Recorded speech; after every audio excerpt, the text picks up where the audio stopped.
बिस्मिल्लाहिर्रहमानिर्रहीम, अस्सलाम वालेकुम। आप देख रहे हैं प्रोग्राम पब्लिक ओपिनियन और मैं हूं आपके साथ ज़रियाब इरफान। नाज़रीन, पाकिस्तान इस वक्त एक के बाद एक बड़े इम्तिहान से दो चार है और पंजाब के कई अजला तबाहकुन सैलाब की लपेट में हैं। दरिया बिफर चुके हैं, हिफाजती बंद टूट गए हैं, बस्तियां और खेत खलियान ज़ेर-ए-आब हैं, हजारों खानदान बेघर और लाखों एकड़ ज़रई रकबा तबाह हो चुका है। पाक फौज सिविल इंतजामिया के साथ मिलकर मुतासरीन की जानें बचाने में मसरूफ़ अमल है, लेकिन असल सवाल यही है कि हम कब फैसला कुन इक़दाम करेंगे। क्या हम हर 2 साल बाद आने वाली इस तबाही को महज कुदरती आफत करार देकर भूल जाएंगे, या फिर डैमों की तामीर, बेहतर मनसूबाबंदी और अमली इक़दाम के जरिए आने वाली नस्लों को महफूज कर सकेंगे। ऐसे नाजुक वक्त में सियासत के मैदान में भी हलचल कम नहीं। PTI ने कौमी असम्बली की तमाम कायमा कमेटियों से मुस्ताफ़ी होने और पंजाब के ज़िमनी इंतखाबात के बॉयकॉट का ऐलान करके सियासी मंजरनामे में एक नई बहस छेड़ दी है।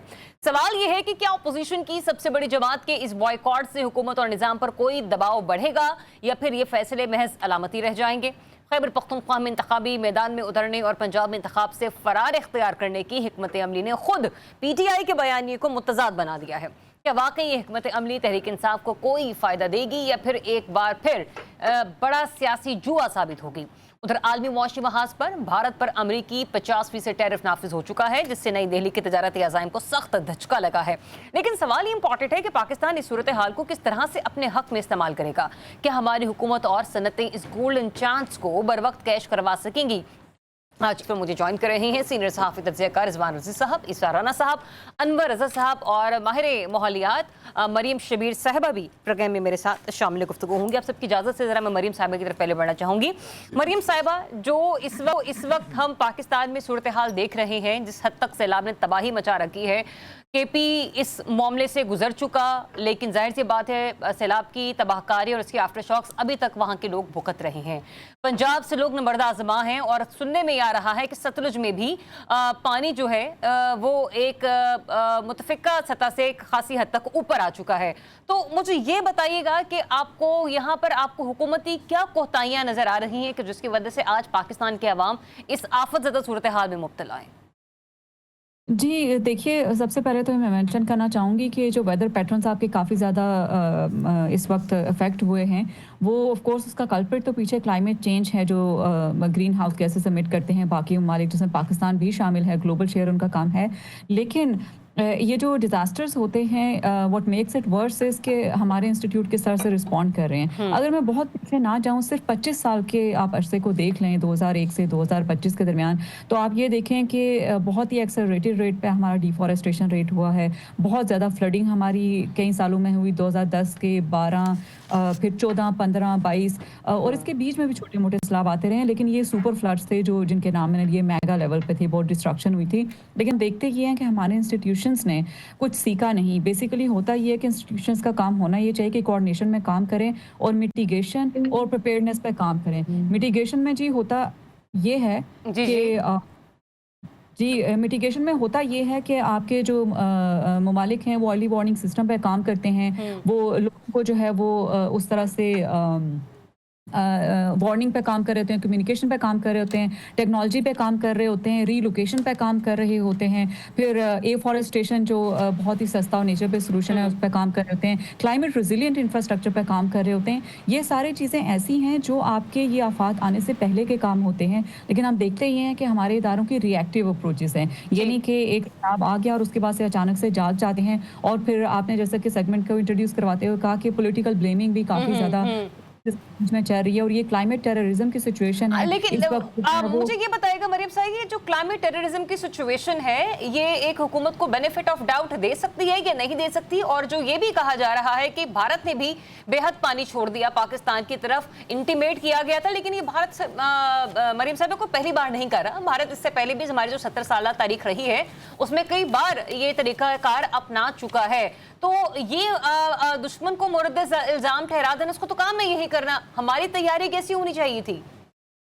जी देखिए जो सिंध-ताश मुआहदा 1960 में साइन हुआ था पाकिस्तान और इंडिया के दरमियान, हम देखते हैं कि गाहे-बाहे गबाहे को आपकी चलती रहती है ये वायलेशंस इंडिया की तरफ से, लेकिन मैं इस दफ़ा उनको ये ज़रूर दूँगी कि उन्होंने इन्फॉर्म एटलीस्ट इन्फॉर्म हमें किया। किया और तभी हम रीलोकेट पंजाब में लोगों को इस वक़्त अथॉरिटीज़ लगी हुई हैं उनको करने में। अदरवाइज़ अगर वो इन्फॉर्म भी ना करते तो वही ब्लेम गेम जारी रहती और ये मुआहदे के तहत उन्होंने इन्फॉर्म किया है, हमें हमारे ऊपर कोई एहसान नहीं किया। They are supposed to do it. तो अभी ये है कि हम यही देखते हैं कि हर बार जब हमारी अपनी तैयारियां नहीं होती हैं तो हम पॉलिटिकल गेम से एक तरह का एस्केप होता है कि हम उसको यूज़ करते हैं, लेकिन ये तो उन्होंने किया, लेकिन साथ ही साथ हम ये देखते हैं कि जो अर्ली वार्निंग सिस्टम है हमारे पास, जो मॉनिटर्स हैं, मैं बार बार उसकी तरफ बात जी इसलिए जी। लेके जा रही हूँ, ये आपको प्रोवाइड करते हैं डेटा कि किन किन इलाकों में कितना सैलाब आ सकता है। वो हमारे पास पाकिस्तान में थ्रू आउट काफ़ी कम है और जो काफ़ी कम है उससे भी जो डेटा जनरेट होता है उसकी कम्युनिकेशन पे बहुत ज़्यादा काम नहीं किया जाता। पाकिस्तान में बहुत सारे इलाके ऐसे सेरेआब आते हैं जो कि आप देखें कि हमारे लोगों तक वो अर्ली वार्निंग सिस्टम नहीं पहुंचे जा सकते। तो आपकी जो पाकिस्तान टेलीकम्युनिकेशन अथॉरिटीज़ हैं उनके साथ मिल अलर्ट एक जो है मोबाइल्स पे सेंड किया जा सकता है ताकि लोग अपनी मदद अच्छा, मैं आपके यहाँ पर तहत आपके सामने लास्टली कुछ आदाद शुमार रखना चाह रही हूँ, उसके ऊपर मैं आपसे आपका तबसरा भी जानना चाहूंगी कि 18,000 एकड़ ज़रई रकबा दरिया बुर्द हो चुका है। ये दरिया सतलुज के सैलाबी रेले से जो मचने वाली तबाही है, उसके हवाले से जिक्र कर रही हूँ। मैंने गुज़िश्ता रोज़ भी अपने पैनलिस्ट से यही जानने की कोशिश की थी कि एक तरफ तो हम देख रहे हैं कि लोगों के मवेशी बह गए हैं, लोगों का माल बह गया है, इंसानी ज़िंदगियाँ चली गई, लेकिन ये जो खुराक के हिसाब से एक किल्लत आने वाले दिनों में पैदा हो सकती है, ग़ज़ाई किल्लत, ग़ज़ाई अजनास के हवाले से अगर मैं बात करूँ, ये किस हद तक इफेक्टिव हो सकती है? जी, बिल्कुल। देखिए, आप ये जो बारिशें और सैलाब हैं हमारी उसके लिए बाइसे रहमत होती थी ये बारिशें हमारी ज़राअत के लिए, जो कि हमारी जीडीपी में काफ़ी ज़्यादा उसका कंट्रीब्यूशन है। लेकिन चूँकि एक तो क्लाइमेट चेंज की वजह से जो कुछ शिफ्ट भी आ गया है, फसलें बोने और काटने का टाइम वो भी आपका ऑलरेडी इफ़ेक्टेड है, 2 महीने का इसमें डिले आ गया है। फिर ऊपर से आपके अर्ली मानसून जो आया है इस बार, काफ़ी ज़्यादा आपकी फसलें तबाह हुई हैं। जो लोगों का लाइव स्टॉक है, ज़्यादातर जो पंजाब और सदरन पंजाब के इलाकों में जो लोग होते हैं, केपी में भी काफ़ी सारे लोग ऐसे हैं जो आपकी ज़राअत और लाइव स्टॉक के ऊपर डिपेंडेंट होते हैं। इवन बिजनेसेस बुनेर में और केपी के इलाकों में बिजनेसेस गिलगित बल्तिस्तान में लोगों के तबाह हो गए हैं। तो आपका इकोनॉमिक क्राइसिस है और ये हमारे पॉलिसी मेकर्स को समझना पड़ेगा कि आपका क्लाइमेट चेंज एक अलग सब्जेक्ट नहीं है, बल्कि क्लाइमेट चेंज आपका हेल्थ इशू है, आपकी ज़राअत से रिलेटेड है, आपकी इकोनॉमी से रिलेटेड है और आपकी रिन्यूएबल एनर्जी। चलें, इससे मुताल्लिक जो गुफ्तगू है और तबसरा है, मैं अपने दीगर मेहमानों से उनकी एक्सपर्ट राय जो है इसके ऊपर जान लेती हूँ। मरीम साहिबा, बहुत शुक्रिया आपका अपना वक्त देने के लिए। रज़ी साहब, आपसे आगाज़ करती हूँ। आपने सारी गुफ्तगू सुनी और अनवर साहब ने भी सुनी, साराना साहब ने भी सुनी, लेकिन मैं थोड़ा दूसरी तरफ मुझे ये बताएगा, हर 2 साल बाद हम इस मुल्क में सैलाबी सूरत हाल देखते हैं, डैम्स कितने इंपॉर्टेंट हो चुके हैं रज़ी साहब? देखिए, ये जो है लेट्स बी फेयर, ये जो इस वक्त क्राइसिस है वो डैम का क्राइसिस नहीं है। अच्छा। यानी इसमें सतलुज है, सतलुज के ऊपर नवाब ऑफ बहावलपुर ने कि हमें पाकिस्तान से पहले मैदानी इलाकों में जो हेड्स बन सकते थे, जैसे हेड सुलेमान की हो गया, हेड लुडन हो गया, वो उन्होंने बनवाए और उनसे नहरें निकलवाई। हाँ, दरिया हाकड़ा जो था, जो कि दरिया सतलुज का पुराना नाम है, उसकी बहाली भी उन्हें करनी चाहिए थी, जो उन्होंने नहीं की। हमने तो खैर करनी ही नहीं थी ना, हम तो किसी और काम के अंदर मसरूफ थे। वैसे भी इतनी दूर हम जाके दरिया आबाद कर देते तो वोट कौन देता? तो हमने तो वहां पे काम करना जहां पे लोगों को नजर आए और वोट मिले। ये इस स्टेटमेंट के बाद बाकी मैं काम जो है वो अनवर रजा और इसार राना पे छोड़ देता हूँ। ये अच्छे तरीके से जो है मातम फरोशी कर लेंगे इस मौजू के ऊपर। अब आ जाइए सतलुज के ऊपर, हम कोई डैम चिंगारी तो आपने डाल दी ना? हाँ, मैंने चिंगारी लगा दी। हम कोई डैम नहीं बना सकते। हेड्स हैं हमारे, वो पहले से मौजूद हैं, उनको एक्टिवेट किया जा सकता है और वहाँ पे लोगों को आबाद ना होने दिया जाए उसके बेड्स के अंदर।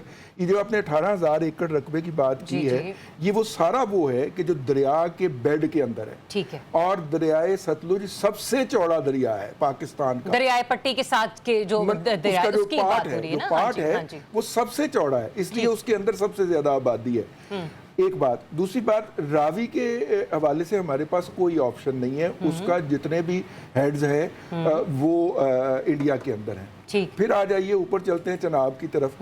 चनाब वो दरिया है जो जब भी उबलता है तो हमेशा तबाही फैलाता है, क्योंकि उसका कोई भी कंट्रोल हमारे पास नहीं। उसका अगर कोई कंट्रोल हो सकता है तो वो सिंध को बचाने के लिए चनियोट के मुकाम के ऊपर एक हेड बनाया जा सकता है। लोग उसे डैम्स के साथ मिक्स कर देते हैं, डैम नहीं बना सकते हम। हेड बनाया जा सकता है वहां पे जिसपे पानी को थोड़ा सा रेगुलेट किया जा सके। जो है अब दरियाए झेलम के ऊपर पहले ही हमारा डैम बना हुआ है। और मजे की बात यह है सर, डैम आपको लगता ही नहीं कि मुस्तकबिल में भी हमें उसकी जरूरत भाई, नहीं है? जगह ही कोई नहीं है। अच्छा। डैम के लिए एक मखसूस आपको जगह चाहिए होती है। सतलुज उसके ऊपर झेलम के ऊपर बन सकता था, हमने मंगला बना लिया और मंगला अभी तक भरा ही नहीं है पूरा अपनी कैपेसिटी के मुताबिक। और इन 3 दरियाओं ने इधर तबाही मचा दी। और सतलुज में पानी की तबाही इसलिए है कि दरिया ब्यास जो पाकिस्तान से पहले ही भारत में ही सतलुज पे गिर जाता है, उसमें बड़ा शदीद सैलाब आया। लाहौर के अंदर जो लगा हुआ हमारा महकमा मौसमियात का रडार है, वो हमें पिछले 3 हफ्तों से चीख चीख के बता रहा था कि इन तीनों दरियाओं के कैचमेंट एरिया के अंदर 350 mm से ज्यादा की बारिशें हुई हैं। अब उन बारिशों का पानी आना है और वो कम से कम 15 से 16 दिन लेता है जी पाकिस्तान पहुंचने में, वो दरियाओं से होता हुआ पानी। और महकमा मौसमियात अपना काम कर रहा था। अब मेरे जैसे एक आम आदमी को अगर वहां पे फोन करके ये बताया जा सकता है और समझाया जा सकता है कि सर इतने दिनों के बाद पानी आ जाएगा, तो वो रिपोर्ट्स आला हुकाम के पास भी गई होंगी और यकीनन गई हुई थी। देखिए, पूरी इवैक्यूएशन जो है सतलुज के बेड से, वो एक बड़ा जान जोखों का काम है। क्योंकि लोग नहीं अपने घर छोड़ने को तैयार होते। लोग कहते हैं जब पानी आएगा तो देख लेंगे, लेकिन वहां से बाकायदा रेंजर्स के अच्छा, ये जो आपने जुमला बोला ना कि लोग कहते हैं कि पानी आएगा तो देख लेंगे, मैं यहाँ पर ना एक समाजी जो जिम्मेदारी है, जरा उसका भी एक थोड़ा सा वो बात करना चाहूंगी। कल मैंने देखा मुतअद्दिद वीडियोस, लोग जो मुख्तलिफ हाउसिंग सोसाइटीज के इर्द गिर्द रहते हैं, बड़े अच्छे कपड़े शपड़े पहन रखे थे, अल्लाह ताला उन्हें इससे ज्यादा अता करे। मेरा हरगिज वो नहीं, इससे कहने का मकसद ये है कि वो एक पढ़े लिखे खुशहाल घराने से ताल्लुक रखते हैं, अपने बच्चों को गोद में उठाया हुआ है रजी साहब, साराना साहब, और क्या जी वो सैलाब देखने के लिए पहुंचे जी, दूर कहीं सैलाब जा रहा है। मतलब ये कोई नुमाइश चल रही है पानी की। साथ में आम और पराठे भी लेके गए हुए हैं कि वो भी वहां पे मौके पे खड़े होके खाए जा रहे हैं। दूसरी बात जो ज्यादा इंपॉर्टेंट है वो ये है कि जो इंडस बेसन सिस्टम का जो बिहेवियर है, और पिछले कुछ 125 साल से हमने उसका डाटा मुरतब किया हुआ है, जब से गोरे ने इसको तरतीब दिया था तब से लेके अब तक 1 दिहाई को अगर आप 2 हिस्सों में तकसीम कर लें तो दिहाई के कोई भी दिहाई उठा के देख लें, उसके पहले 5 साल खुश्क साली के होते हैं और दूसरे 5 साल सैलाबों के होते हैं। ये पैटर्न जब से ये सिस्टम को हमने डाटा कंपाइल करना शुरू किया है, अब जो नए वाटर रिजर्वायर बनाने के मुखालिफ होते हैं वो उन पहले 5 सालों का डाटा उठाते हैं और कौमी टीवी चैनल्स पे बैठ के पूछते फिरते पानी तो है ही कोई नहीं, पानी तो है ही कोई नहीं। भाई खुर्शीद शाह साहब कौमी असेंबली में खड़े होके कह देते कि पानी तो है ही कोई नहीं, और जब वो 5 से लेके 10 तक में सैलाब आते ये सारे जाके कहीं छुप जाते हैं। कोई दादू में छुपता है, कोई नवाबशाह में छुपता है कि भाई ये अब पानी आ गया। चलिए ठीक है, पॉइंट आपका आ गया। आपकी गुफ्तगू में 2 यहाँ पे पॉइंट निकले ना, एक तो ये कि वाटर रिजर्वायर्स हमारे पास मौजूद नहीं है, और दूसरा जो हमें जरूरत है आपके नजदीक जगह नहीं है, तो चूंकि हम डैम्स की बजाय वाटर हेड्स की तरफ जाएं, ठीक है। लेकिन एक सवाल जो मैं साना साहब आपकी तरफ आने से पहले एक चीज मैं क्लियर करना चाहती हूँ।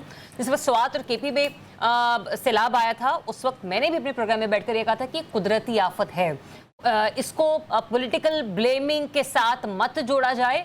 आज भी मैं यही कहूंगी कि ये जिस हद तक पानी इस वक्त पाकिस्तान में और बिलखुसूस पंजाब के इर्द गिर्द जमा हो चुका है, दाखिल हो चुका है, इस वक्त पाकिस्तान जो है ना वो क्लाइमेट चेंज से गुजर रहा है। तो खुदा के लिए यहाँ पर भी पॉलिटिकल ब्लेम गेमिंग से ज्यादा हटकर हमें हिफाजती बंद बांधने की जरूरत है, हिफाजती इकदाम करने की जरूरत है। लेकिन यहाँ पे एक और चीज इंपॉर्टेंट है, स्वात में भी कौन पहुंचा था हेल्प करने के लिए? हमारी पाक अफवाज पहुंची थी।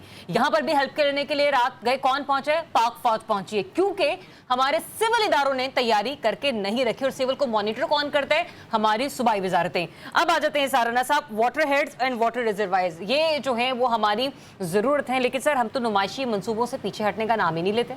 नहीं, लेकिन हमारी जगह ही नहीं है तो हम क्या करें? इंडिया में बनवा लेते हैं फिर, तो हमारे पास तो जगह नहीं है। बात है कि जगह की गुंजाइश पैदा की जाती है ना।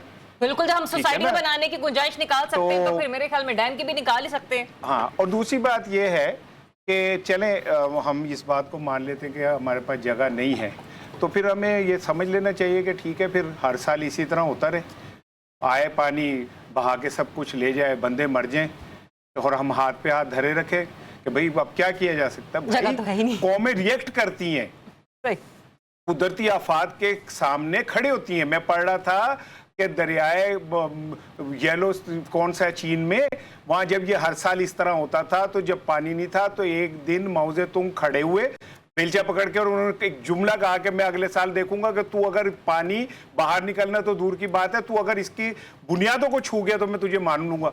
और खुद उन्होंने शुरू के बेलचा उठा लिया। कहा यह जाता है कि उसके बाद दरियासी जितना मर्जी भपर जाए वो अपनी जगह पे वहीं खड़ा रहता है। कौमों के लीडर होते हैं ना जो कौमों को लेके आगे चलते हैं। अब अगर फर्ज करें मैं रजी साहब की बात को मान भी लूं कि जी जगह चूके नहीं है तो लेकिन इसका मतलब ये कि क्या हम इन अफात को कह दें कि भाई अब हमारे पास चूंकि जगह नहीं है लिहाजा हर साल ऐसे ही होता रहे। कितने बिलियन डॉलर का पानी अब हम फेंकेंगे अगले एक हफ्ते में समुद्र के अंदर, जो हमारे पास से होता हुआ गुजरता हुआ चला जाएगा। और अभी तो सिंध वालों को खैर मनानी चाहिए, उनके पास 2-3 दिन है, कर ले अपना बंदोबस्त। ये पानी सारा वहां जाएगा अभी, ठीक है। चले हमारे पास वैसे तो इंडिया ने हमें बता दिया था, ठीक है, लेकिन हमारे पास ऑप्शन कोई नहीं है ना अपने आप को बचाने की, सिवाय इसके कि हम हाथ पे हाथ धर के। और ये बात देखें, मैं आपको बताऊं, जो हमारे सिविल इदारे हैं, जाहिर है उन्हें जितना इक्विप करेंगे उतना वो परफॉर्म करेंगे, और उनके ऊपर जितने टैलेंटेड लोग बिठाएंगे, जितने हुनरमंद बिठाएंगे, वो उतना अच्छा परफॉर्म कर देंगे। तो हमें अपने इन इदारों को भी इतना इस्टेब्लिश करना चाहिए। पाक फौज किस किस मुहाज पे लड़ेगी, इन इदारों को भी अपने आप पे को पैरों पे खड़ा होना चाहिए। ये जो इतने करोड़ों अरबों रुपए जो हैं ये लेते हैं हर साल, तो कहां जाते हैं, किस चीज के लिए लेते हैं? बड़ी बड़ी गाड़ियां, बंगले, कोठियां हमारे पैसों से मौजे कर रहे होते हैं, और जब बारिश आती है तो कहते हैं पायल साढ़े तेना रहना, अपनी मर्जी कर ले आप। राणा साहब, जब सवात में आया सैलाब, मैं खबर दे दूं जी, दरियाए चनाब से पानी चोरी करने के लिए भारत ने 2 नहरें बनाई थी, नहर रणभीर और नहर कराश्ता। इन दोनों नहरों के वो वाली साइडें तोड़ दी हैं उन्होंने, जिससे कि पानी पाकिस्तान के इलाके की तरफ आ गया है। और ये उस जो है वो 6 लाख क्यूसिक से ज़्यादा अजाफी पानी है।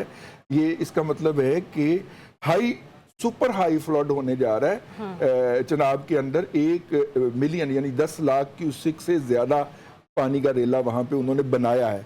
अब ये प्लानिंग के साथ हो रहा है, मतलब कि उस नहर के अंदर से पानी भारत के अंदर भी भेजा जा सकता था इसार राणा साहब, लेकिन ये प्लानिंग के साथ हो रहा है। तो उनके पास जगह है ना, हमारे पास जगह नहीं है पानी को सेव करने की या पानी को कन्वर्ट करने की। उनके पास जगह है। ऐसी बात मैं तो कह रहा हूँ भाई, मेरा घर है 5 मरले का, वो ले ले यार। ऐसी बातें, जगह अगर की कमी है, हाँ जगह की कमी है तो ले लें भाई। मैं तो ये कह सकता हूँ एडिटर रोजनामा पाकिस्तान इसार राणा नहीं कर सकता, क्योंकि डैम के लिए हेड के लिए एक जगह होती है भाई, नेचर ने वहां पे जगह प्रोवाइड की होती है।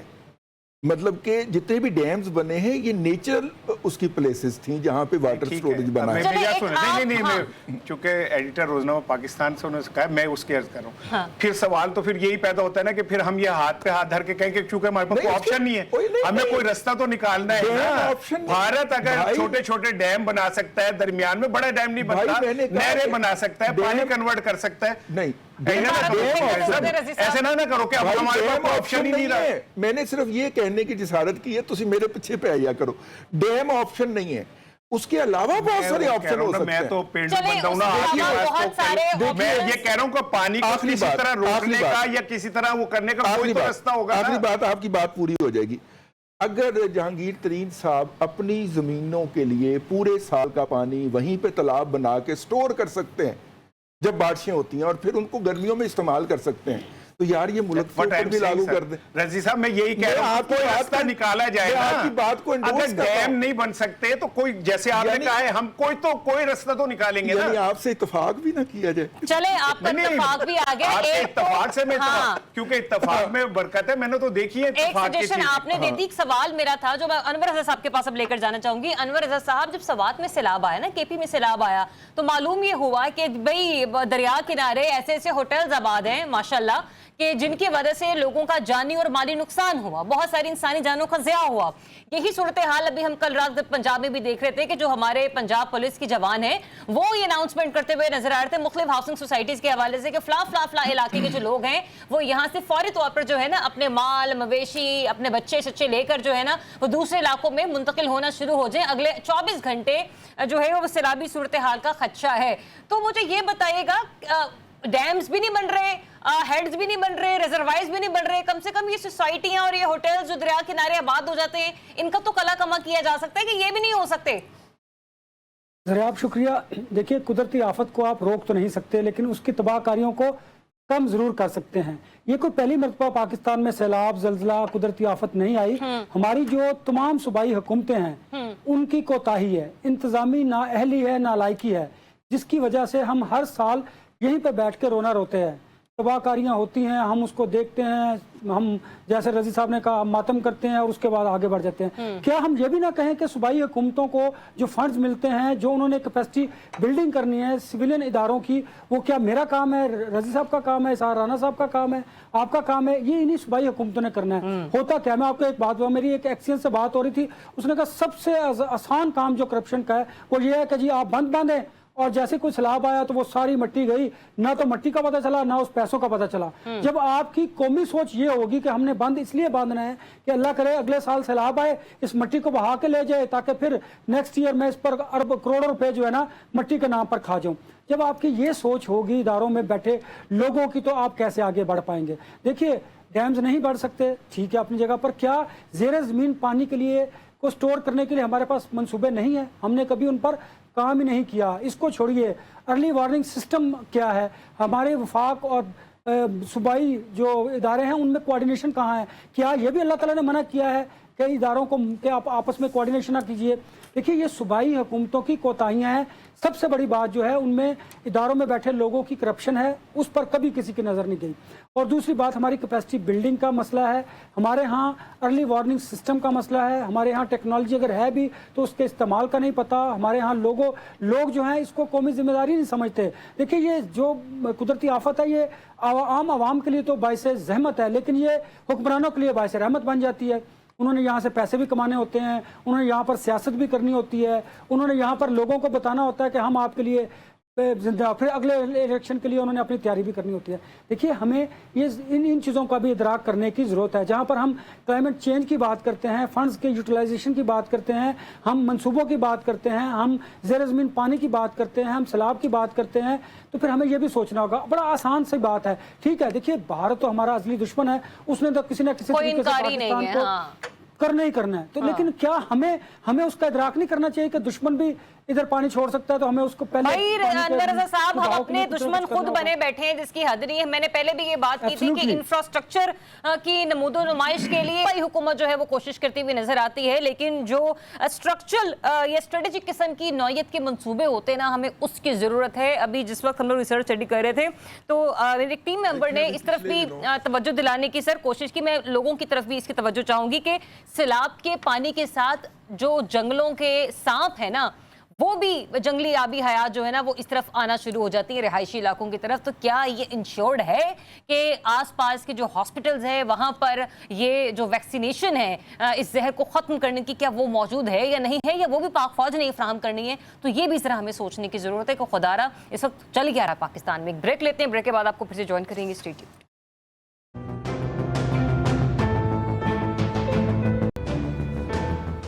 Welcome back once again. नाज़रीन, रात गए पाकिस्तान तहरीक इंसाफ की सियासी कमेटी का एक अहम इजलास हुआ जिसमें कुछ अहम फैसले लिए गए। खैर, ये फैसले वो थे जो कि बानी PTI ने जेल से पहले ही बता दिए थे, लेकिन फिर भी फैसला सियासी कमेटी पर छोड़ा था। बहरहाल फैसला ये हुआ कि PTI ने कौमी असम्बली की तमाम कायमा कमेटियों से इस्तीफे देने का फैसला कर लिया है, और सिलसिले में जो कमेटियों के सरबराहान हैं उन्होंने भी अपने जो इस्तीफे हैं वो चीफ वेब को भिजवाना शुरू कर दिए हैं। इन इस्तीफों का होगा क्या पाकिस्तान की सियासत में कोई नई तब्दीली रूनुमा होगी? क्या इसका कोई रत्ती बराबर भी फ़र्क हुकूमत पर पड़ेगा या नहीं पड़ेगा? और दूसरा ये भी कि अगर नहीं भी पड़ता तो इसके बाद मजीद इन फैसलों की इंडोर्समेंट के लिए पाकिस्तान तहरीक इंसाफ अगला स्टेप क्या लेती है, ये भी एक अहम इंपॉर्टेंट क्वेश्चन है। इसार राना साहब, मुमकिन असरात क्या देख रहे हैं आप इन इस्तीफों के? कुछ हिले जुलेगा हुकूमत में? नहीं, अगर हम अनवर रज़ा की बात को 2 दिन से बाई कर रहे हैं तो उसके बाद ये हिले जुलेगा तो कुछ भी नहीं। लेकिन इमरान खान ने एक पॉलिटिकल मूव करते हुए जो PTI के ये तासुर बन रहा था ना कि इमरान खान की ग्रिप खत्म हो गई, वो उसने अपनी रीढ़ बहाल कर दी। उसने जो कहा वो मनवा लिया।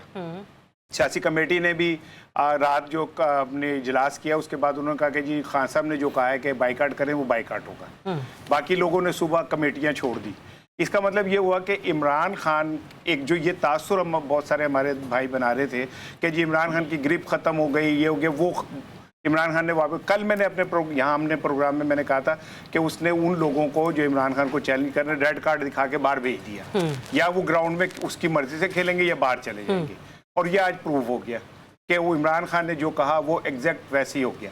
लेकिन एक मिनट, क्या इन फैसलों के मकासद सिर्फ इसी हद तक हैं कि जो मैंने कहा वही हो गया, या इसके लॉन्ग टर्म आप डेफिनेटली देखेंगे? अगर इस निजाम में से पीटीआई को आप निकाल देते पॉलिटिकल निजाम में से, इसकी बात आप इस तरह समझ लें कि अगर पीटीआई की कोई पॉलिटिकल वैल्यू नहीं है तो पीपल्स पार्टी और मुस्लिम लीग नून ने ये क्यों मुआहदा किया कि जब मिलकर इलेक्शन लड़ेंगे? सही, फिर तो गलियां सुंजी हो गई।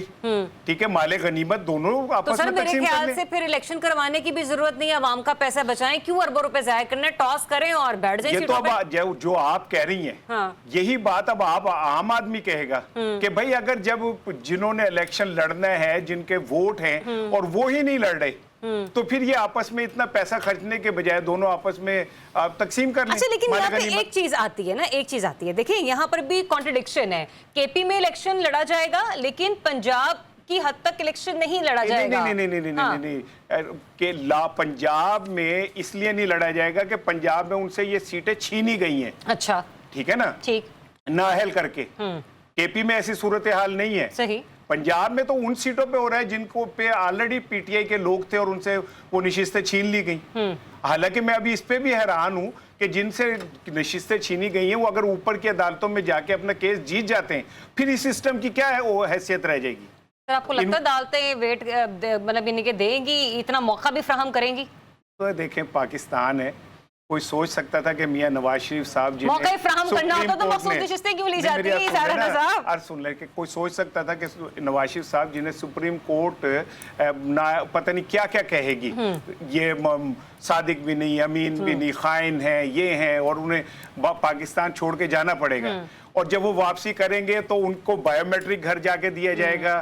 ठीक है, उनके लिए रेड कारपेट माही आवेगा, मैं फुलनल तरती सजाऊंगी, और वो घर ही हो गया ना। ठीक है, दूसरी बात वो घर ही हो गया ना। लफ्ज दोहराने से मोहतात रहें। मिर्जा मोहम्मद अली इंजीनियर साहब जो हैं उन्होंने भी दोहराने की जिसारत की थी। अल्लाह मुझे माफ करे। नहीं,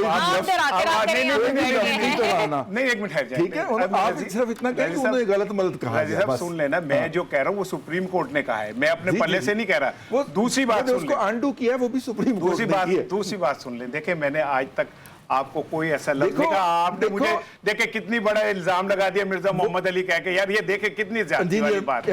इंजीनियर साहब, देखिए बात इसार राना वो हैं सुप्रीम कोर्ट, आप हैं इसार राना और मैं हूं रिजवान रजी। कोई बात नहीं है। देखिए जी, इसको हमने नहीं उस जगह पे जाके खेलना। एक जुमला सुन लें, अगर ये फंदे रजी और इसार राना के गले के लिए ही बनाए गए हैं ना, तो फिर मेरे पास भी कोई ऑप्शन नहीं। पानी आ गया है, मेरे पास पानी जमा करने की जगह नहीं, फाइल आ दियो। लेकिन असल चीज ये है कि अगर इस मुल्क के अंदर दौलत लूटने वाले, अभी पुर्तगाल 12 अरब डॉलर गया, ठीक है, 57,000 लोग जो हैं उन्होंने अप्लाई किए।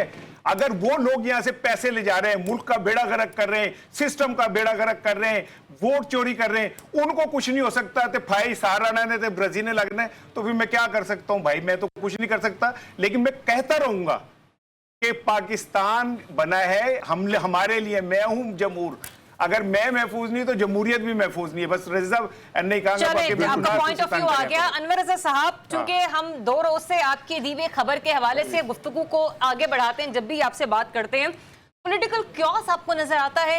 कायमा कमेटियों से मुस्ताफी होने के बाद अगर सेनेट की कमेटियों से भी इस्तीफा दे दिया जाता है, और दूसरा ये भी कि एक जो माइंडसेट है इस पीटीआई का कि अगर वो ज़िमनी इलेक्शन, अगर क्या तो वो ज़िमनी इलेक्शन से बॉयकॉट कर रहे हैं, तो इससे जो है वो पोलिंग स्टेशंस जो है वो वीराने नजर आएंगे। कितना दम लगता है आपको इस स्टेटमेंट में? कितना आपको ये हकीकत नजर आती है? ज़रियाब, मैं जो अपनी 2 दिन की खबरों के हवाले से गुफ्तगू कर रहा था, आज मैंने जो पॉलिटिकल कमेटी वैसे बड़ी पसंद की गई है आपकी वो वाली खबर बुशरा बीबी की रिहाई वाली सोशल मीडिया पर, जरा जाके देखेंगे। वही आपसे बात करने जा रहा हूँ। मैंने जब पॉलिटिकल सियासी कमेटी के एक रुकन से और जो वकला की टीम बानी पीटीआई को मिलकर आई है, उनसे बात की। एक तो जो इसार राना साहब ने बात की वो बिल्कुल दुरुस्त है। इमरान खान साहब ये कहते हैं, उनका ये मौक़िफ़ है, उनका ये बयानिया है कि अगर हम पंजाब में उन हलकों पर जो 9 मई के वाक़यात हुए हैं उन पर इलेक्शन लड़ते हैं तो फिर हम 9 मई के वाक़यात को तस्लीम करेंगे। इस वजह से वो उन हलकों पर इंतखाबात नहीं लड़ रहे। यही वजह है कि मियाँ अजहर की सीट पर और केपीके की उन नशिस्तों पर जहाँ पर 9 मई के वाक़यात के इल्ज़ामात नहीं हैं उन पर तो इलेक्शन लड़े जा रहे हैं। ये एक बड़ी सॉलिड रीज़न है। अब दूसरी बात, मैं भी बड़ा हैरान था कि कायमा कमेटियों के हवाले से ये फैसला एकदम से रातों रात तब्दील क्यों हुआ। सियासी कमेटी की राय और थी, उन्होंने अपनी राय ज़रूर पेश की। खान साहब पर उस पर कायमा कमेटियों के जो चेयरमैन हैं, जो चेयरमैनशिप थी उन पर रेजिग्नेशन की बात की। उनका क्या ख्याल है, उस पर दो पहलू हैं, दो मौक़िफ़ हैं उनके। एक तो उन्होंने कहा कि हुकूमत पर इस तरह दबाव डाला जाएगा, बारगेनिंग चिप के तौर पर जो मुज़ाकरात पसे पर्दा चल रहे हैं, आज भी मैं कह रहा हूँ, उस पर आगे बढ़ा जाएगा। दूसरा उनका ये कहना था कि अगर सब कुछ मैंने ही करना है तो जो मेरे लिए इन चेयरमैन जो कायमा कमेटियों के बने हुए हैं, जो पार्लियामान के अंदर लोग मौजूद हैं, उनकी कारकर्दगी क्या है वो ज़रा बताएं। उन्होंने मेरे लिए क्या किया है वो ज़रा बताएं, ये सवाल भी उन्होंने उठाया। और उन्हें अपने वकला से बड़ी खुलकर बात की और अपनी बहनों से भी बात की। मीडिया से उन्होंने कल कोई बात नहीं की। ये जो बाहर आती है ना चीजें कि मीडिया से बात की, कल उन्हें मीडिया से कोई बात नहीं की। ये दो रीजन थे, 9 मई के वाकयात के हवाले से ज़िमनी इंतखाबात की तरफ ना जाना एक, और दूसरा इंतखाबा जो चेयरमैन कायमा कमेटियों के इस्तीफे हैं। अभी तक ज़रियाब 2 लोगों ने इस्तीफे जो हैं स्पीकर कौमी असम्बली सेक्रेटेरिएट में जमा करवाए हैं। बाकी जो चीफ व्हिप हैं आमिर डोगर, उसके पास दिए गए हैं। और जुनैद अकबर जो पब्लिक अकाउंट कमेटी के चेयरमैन हैं, उन्होंने कहा है कि मैं आपको अपना रेजिग्नेशन देता हूँ, आप बानी पीटीआई के पास जाइए, उनसे अप्रूव कराइए, उसके बाद फिर ये जो स्पीकर कौमी असम्बली हैं उनके सेक्रेटेरिएट में जमा करवाइएगा। तो ये 2 आरा जो हैं ये पाई जाती हैं, इस पर बातचीत उन्होंने की है। तो अल्टीमेटली होगा क्या अनवर आजाद कि तमाम की तमाम कायमा कमेटियों से मुस्ताफी हो जाएगी, या अभी भी जो चाह रहे हैं कि हल्की फुल्की अम्ब्रेला मिल जाए, थोड़ा दबे इधर उधर से गलियों से निकल के भी खान साहब के पास लेके जाएं, मतलब उनको कुछ ना कुछ फैसले अनफोल्ड होने की वो है, रिवर्स होने की? ज़रियाब, अच्छा आपने याद भी मुझे आ गया इस हवाले से, जो सेनेट की स्टैंडिंग कमेटीज़ हैं उस पर खान साहब ने कहा कि वहाँ पर बात होती है, वहाँ पर गुफ्तगू होती है, वहाँ पर अच्छी डिस्कशन होती है, हमारे लोगों की इनपुट भी ज़्यादा है। ये बात भी उन्होंने कही। जो आपकी बात है ना नेशनल असम्बलियों के जो चेयरमैनशिप से इस्तीफे आएंगे। और अब मैं आपको एक बात बताऊँ, देखिए आपको याद होगा माजी में भी जब पाकिस्तान तहरीक इंसाफ के लोगों ने रेजिग्नेशन दिए थे, सबमिट किए थे, तो आपने याद होगा स्पीकर कौमी असम्बली ने ही उनको डिले किया था। और फिर बाद में 1 बाय 1 देखना उसका एक तरीकाकार है। आप उन्हें बुलाएंगे, उनसे पूछेंगे कि क्या आप किसी दबाव के तहत इस्तीफा तो नहीं दे रहे, ये बातें की जाएंगी। लेकिन अभी ये इतना आसान नहीं है। ये देखिए ना, ये सारी जो सिचुएशन है पॉलिटिकल मूव है, इसको बार्गेनिंग चिप के तौर पर भी इस्तेमाल किया जाएगा। और ये आपको नजर भी आएगा। ये बार्गेनिंग चिप के तौर पर किस हद तक वो कहते हैं ना कि हौसला अफजा और नतीजा खेज हो सकती है। मुलाकात की दरखास्त दे दी है गंडापुर साहब ने भी इमरान खान साहब की हिदायत के जी रजी साहब। सर कितनी की हो सकती है? देखिए मुझे तो ये लगता है सर्कल के दायरे का सफर। और अगरचे इसार राना साहब को अगर ये कहना पड़ता तो ये पहुँचों के बोर्ड थल्ले वाली मिसाल देते, लेकिन मैं वो वाली मिसाल नहीं दूंगा। मैं इसे दायरों का सफ़र कहूँगा। 4 यूनिट्स के अंदर उनकी हुकूमत थी, केपीके, पंजाब, आज़ाद कश्मीर और गिलगित बल्तिस्तान। मौसूफ ने 2 सूबों की हुकूमत तोड़ी और उससे पहले वो किसी शख्स की तकर्री रुकवाने के लिए कर रहे थे मार्च। वज़ीराबाद तक पहुँचा और फिर उसके बाद 5-6 गोलियाँ उनके सर के ऊपर से गुजरी और इमरान की तो शलवार में से 5 गोलियां निकल पड़ी, नीचे गिर पड़ी। लेकिन उसका नतीजा क्या निकला? जिस तकर्री को रुकवाने के लिए वो घर से निकले थे वो तकर्री हो गई जी। नंबर 1। नंबर 2, अब उसके बारे में उनका ये ख्याल है कि क्योंकि 3 साल पूरे हो चुके हैं तो अब तौसी के लिए बाकायदा कुछ नया हांडी और देग चढ़ाई जाएगी। हालांकि जिन्होंने उसको कानून के हवाले से कानूनी गलाफ पहनाया है, उनका ख्याल है कि नहीं, नवंबर 27 तक ये उनकी टर्म कंटिन्यू करेगी। और जाहिर है कि इसके ऊपर बहुत ज़्यादा पीटीआई या उसके हामियों ने एक माहौल बनाया कि जनाब नवंबर में तो एक्सटेंशन होने जा रही है। भाई साहब जो हैं वो नवंबर के लिए प्रेशर बिल्डअप कर रहे हैं। अच्छा, ये मेरी राय है। ठीक है, मेरा एनालिसिस ये कहता है कि भाई साहब नवंबर के लिए मतलब कि प्रेशर बिल्डअप करने की कोशिश कर रहे हैं कि उधर से जनाब ये वाला काम ना हो, इधरों जनाब असी ग्राउंड च होइए। तो भाई पिछली दफा भी तो तुसी ग्राउंड च सुनो, फिर वजीराबादों वापस आ गए सी। तो इसलिए एक तो इसका पहलू ये है। दूसरा मेरा ख्याल है कि ये इंतहाई बेअसर मूव होगी। अच्छा। देखिए बकौल अनवर रजा के सेनेट भी नहीं छोड़ रहे और केपीके भी नहीं छोड़ रहे। मौजूदा हुकूमत जो है वो उनके साथ लाडियां करती रहेगी, लेकिन इस दफा वो वाली लाडियां नहीं होंगी कि आप इस्तीफा देंगे और स्पीकर मंजूर नहीं करेगा। तो एक मिनट, वो जो आप देखिए जो जहां से सवाल का आगाज हुआ था, हाँ। आखिरी फिक्रा पब्लिक अकाउंट कमेटी का नया केयर टेकर चेयरमैन को मंदोखेल साहब बलोचिस्तान से है, पीपल्स पार्टी के। हाँ। वो उनको नॉमिनेट भी कर दिया गया है। हालांकि जुनैद अकबर साहब जो है वो बस दरवाजे से बाहर गए नहीं, तो उन्होंने उनको, वो वापस भी आ सकते हैं ना भाई, ठीक है, लेकिन उनको नामजद कर दिया गया।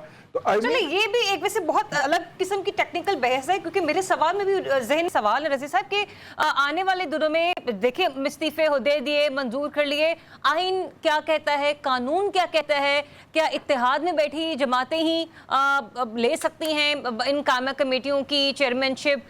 जैसे मखसूस नशस्तों के हवाले से भी बातचीत हुई थी, मामला कहाँ जाएंगे, आइनी बेंच के पास जाएंगे, इलेक्शन कमीशन के पास जाएंगे, मतलब एक अलग सा क्योस है। इसको चले कल प्रोग्राम में इंशाल्लाह डिस्कस करने की जरूर कोशिश करेंगे। ब्रेक लेंगे, ब्रेक के बाद आपको फिर से ज्वाइन करेंगे। Stay tuned.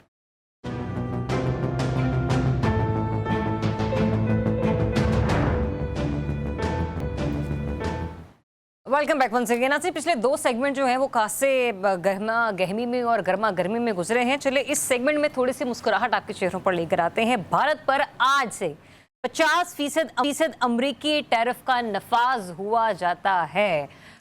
रजी साहब, देखिए, भारत ने इस टैरिफ से बचने के लिए बड़े इकदाम किए, जिनमें से एक अमेरिका के अंदर लॉबिंग फर्म भी हायर करनी थी, तकरीबन $2.5 लाख महाना के ऊपर, कि अमेरिकन उनकी बात नहीं सुन रहे। भारत के सेक्रेटरी कॉमर्स ने अमेरिका का दौरा करने की कोशिश की और आखिरी वक्त में उन्हें बताया गया कि आप दौरे पर तशरीफ ना लाएं, वो उनको अमेरिका में वेलकम नहीं किया जाएगा। इन तमाम बातों का असर एक तरफ, और ये ट्रंप साहब जो रोजाना बता रहे होते हैं, अब उन्होंने तैयारों की तादाद 8 कर दी है। पहले हमने 5 गिराए थे, फिर उन्होंने बताया नहीं 6 हो गए, फिर 7, ये कल उन्होंने 8 का फिगर दे दिया। तो अब मेरा मतलब है कि PRO रखा हुआ है हमने ट्रंप साहब को अपना, वो पूरी दुनिया को बताते रहते हैं कि 10 मई वाले दिन पाकिस्तान ने 6 और 7 मई की रात को इन्होंने 8 तैयारे गिराए थे पाकिस्तान के। तो ये जो है, ये भारत जो है वो अमेरिका के साथ 2 नंबरी करता हुआ पकड़ा गया। रूस का तेल लेके और यूरोप को बेच रहा था, सस्ते दामों लेके महंगे दामों बेच रहा था, उसका उसे पे बैक करना पड़ेगा। अच्छा, एक मुख्तसर सा सवाल का जवाब दे दीजिए, हमें फायदा क्या होगा? हमें फायदा ये होगा कि हम कंपेटिटर हैं US मार्केट के अंदर। वही टेक्सटाइल हम एक्सपोर्ट करते हैं जो इंडिया करता है, और वही दूसरी चीजें, वही चावल हम एक्सपोर्ट करते हैं जो वो करता है। ले दे के सिर्फ टेक्नोलॉजी का उनको एडवांटेज है कि वो जो टेक्नोलॉजी एक्सपोर्ट करते हैं वो हम नहीं कर पाते, अगरचे हम भी एक्सपोर्ट करते हैं, लेकिन हमारी IT की एक्सपोर्ट $3-3.5 अरब है। तो जब उनके ऊपर लगेगा टैक्स, तो हमारे लिए दरवाजे खुलेंगे, वहां पे अपॉर्चुनिटीज खुलेंगी। जी साराना साहब, मैं क्या देखें, बात ये कि ये अल्लाह ताला का एक निज़ाम है जो किसी वक्त अपने आप को तकब्बुर में ये समझने लगते हैं ना कि जी अब हम तो पता नहीं क्या हो गए।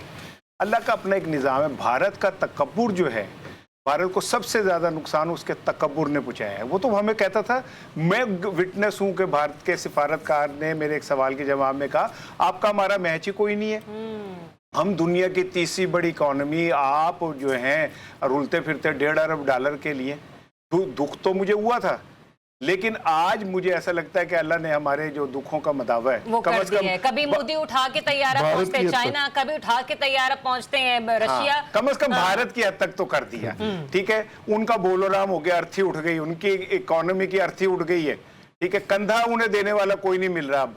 और लेकिन जो रजी साहब कह रहे हैं कि अब हमारे पास एक गुंजाइश मौजूद है, बस ज़रूरत इस बात की है कि यहाँ पे भी बिजली सस्ती हो जाए, कारखानों को कोई अच्छी मराहत मिल जाए, हमारे फैक्ट्रियों को भी आगे बढ़ने का मौका मिले, तो हो सकता है कि हम वो पूरी इकोनॉमी पे तो कब्जा ना करें जो भारत की वजह से एक वैक्यूम बनेगा। लेकिन अगर हम उसका कुछ फीसद भी ले लें तो मैं समझता हूँ कि हमारे लिए ये गोल्डन अपॉर्चुनिटी है।